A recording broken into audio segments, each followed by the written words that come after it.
was thinking about what subject to use for this video occasion, and I was thinking in the back of my mind, hey, I want to talk about the consciousness, and that really consciousness is the most important thing, and all the aspects of the universe are only a manifestation of consciousness and its relationship with other subjects in divinity.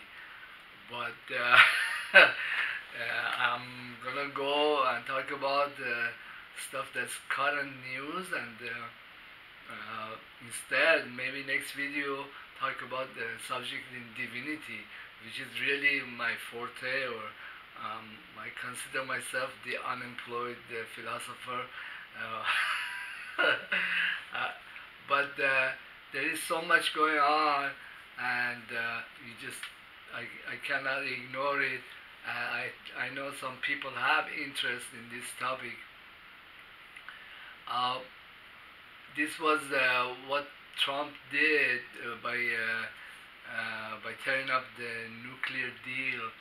He basically started a whole cascade of consequences that I think is going to happen. And well, when politicians do something, they don't think, what is going to happen next. They are very poor. They have very poor foresight, and also, especially U.S. politicians, they have this delusion of being that they're exceptional, this and that, and the world is just gonna fold over or cater to them whatever they dish out, and the Iranians and the Arabs and the Europeans and the North Koreans, and they're just gonna take it. That's it, and they're gonna find a way to negotiate again. And in fact, we could always go back to negotiation table, but that's not how the world is operating now. It was never really very happy with this state of affairs in the past. The United States has really gotten away with a lot. I think that things are going to turn very sour, and they're going to turn south big time. I want to mention one of the consequences is that the United States, when it tore up the nuclear agreement with Iran, it tore up an international agreement that was like 5+1. That's all the important European countries plus the U.S. So at the same time, it's now negotiating with, or will negotiate with North Korea, and they have even worse records of keeping promises and agreements with North Korea. So the hopes for reaching a nuclear disarmament agreement with North Korea are very slim, especially if they have somebody like Bolton helping Trump on the negotiation. These two, they're just, I don't see any kind of hope that things will not turn sour there, but I guess Trump's strategy might have been to patch things up in North Korea and then start a war in Middle East, or if Israel encouraged him to do such a thing. But the whole agreement really totally sucked because all sides were lying to each other. In fact, Iran, my best opinion, and I was born and raised there, and I graduated in high school there, totally has nuclear weapons that they're hiding. And it doesn't matter what agreement it reaches with the Europeans. And in fact, the people who are really in charge, the hardliners, they were always against these negotiations or these agreements. but they went along because it kind of helped circumvent sanctions. But even the sanctions don't matter anymore because Iran has learned to produce almost anything that it wants itself, or at the same time, it was doing business with countries that can supply it with whatever it needs, and the Europeans were also cheating. So the whole thing was a fraud, and it was just everybody was appeasing everybody else, and but the way Trump got rid of it, it just is going to inflame the situation in the world, and then because the Israelis, they have gotten into use their influence to aggravate things in so many different areas. For example, now they're damaging economic relations that Iran had with even the United States, with Boeing, and with the Europeans. There's billions of contracts that are in jeopardy now, and it totally damaged economic relations. And many people, they work for these companies like for Boeing, or they work for the European companies that manufacture many products or weapons or ships or whatever that Iran buys. I don't think Iran really needs these people, but then even EU is coming out and saying, hey, what can we do to save this deal? But it basically, Israel has come to the front and enforced its own best interest or national interest above everybody else, above United States, above Iran, above Europeans, above anybody. Whatever diplomacy or relationships that go on in the world is now influenced by this extremely belligerent little fuckhead state, Israel, with like 2, 3, 4 million people. You keep going here and there and bombing, attacking many countries. If it's not doing that, it's using influence peddling to harass many countries like Russia, Iran, China, through United States and the Europeans, and they just basically have hijacked the foreign policies of many countries. So what I think will happen is that when many countries they become fed up because their population loses business, their relations deteriorate. It has nothing to do with their national interest. It has to do with the third party, like the Zionists, or many Americans that are now they're not gonna get any of the money from Boeing contracts, or for example, the harassment towards Russia and China, is that the world is going to stop giving a shit about Israel, and the realization that these people are a huge problem, and we cannot go on with any kind of international business or relations before we deal with these people. And so in fact, last week, Iranian military basically started sending rockets into Israel. I did in my psychic predictions that the war will start in Golan Heights and will spread to all of Israel, because basically nobody wants this state, this belligerent state that goes around and does all this stuff, and nobody can go on and do international business or diplomacy without first, catering to these fuckheads and their little narrow focus on acquiring somebody else's land. So I think that this is just totally going to inflame warfare, and Also, Netanyahu was in Russia, and the Russians, they don't like Israel. They have been calling their foreign minister of Israel and constantly chiding him to stop bombing Syria.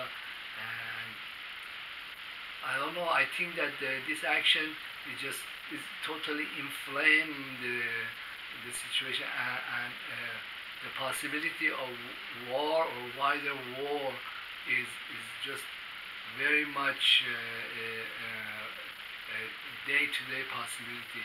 And in fact, war with Israel is really good for Iran, it's good for Russia, it's good for many countries to get rid of them. They are a menace, and they interfere in many things that have nothing to do with them, and also they are an illegal state occupying land that doesn't belong to them.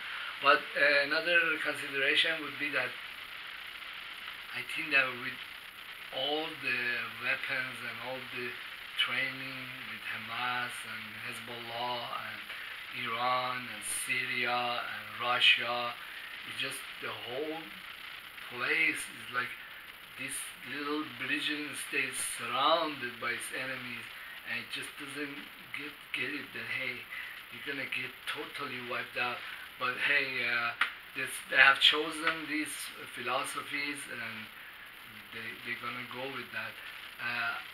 My best hope is that it will not turn nuclear. It will just be with rockets and drones. Gradually, the place become destabilized and deserted because it's not safe for them to be there. Many of these people have wealth, and they'll take off. On the other side, with the North Korean, I think the negotiations is gonna fail and backfire, and there possibly will be a surprise attack by the North Koreans or by United States against the Koreans. I think that things will just totally get out of control, and this is also very good for the Asians, for China, and because peace, this kind of peace is not a peace and is not a solution, and more threats and more military action or more violation of international laws and agreements will be coming forth from the United States. And, I mean, they have put Bolton in charge, so you can just guess what. Then last week I was looking at what Bolton has said, like he's coming out and saying, "Oh, we're gonna be in Iran and we're gonna do this," and that's like a huge pipe dream. I think that Iran has agreement with Russia and China. That if the World War III starts, they would nuke U.S. if the United States attacked Iran with nukes. So they can't use nukes. They're gonna try to use conventional weapons, like send their flotillas into the Persian Gulf. I think that they have it coming. I think that if war starts in several fronts, it will be a good thing if it doesn't become nuclear, because the world wants and needs to get rid of the U.S. empire and the proxy like Israel or Saudis, because the international capitalism, international trade and business, positive relations between nations have grown to such an extent that they just would be much better off, or everybody would be better off without these belligerent few remaining countries. So on top of all of this, I was watching Gregory Mannarino, the trader, and he was saying that there is a record dumping of U.S. bonds. He had a chart with all kinds of markings showing record sales, and I guess the Fed is coming in, Federal Reserve coming in and buying all these bonds and propping up and keeping a low interest rate for the bonds. I don't know how long they can keep up with these things. This I just every day I wake up and think something is gonna break with this system. If not today or tomorrow, is it through warfare or is it through economic collapse or assassination of Trump, or one of these things is gonna like go off and that's it. The whole thing is gonna fall apart. Uh, then I think that if this system falls apart, it will be a good thing for the average Americans, because they are so used to being politically so backward and not participate and not have a say so in their own foreign policy or in their monetary policy. They are so backward. They pretend to be democratic, but these a few politicians like Trump or Obama or the Congress, they really manipulate them and do whatever they want. Anyhow, I feel bad that I wanted to talk about a subject in divinity or about consciousness studies, but hey, these events just keep popping up. My prayer is that in the upcoming wars, it will not go nuclear. It will remain either limited nuclear or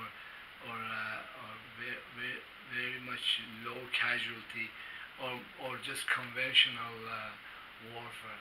I don't think the war United States with North Korea will be conventional. I think that there will be some fireworks there. With Israel, if the Russians don't nuke them,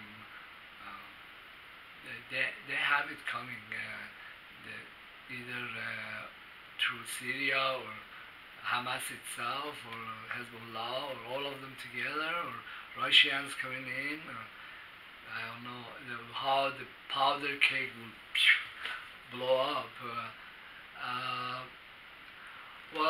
My stuff is research.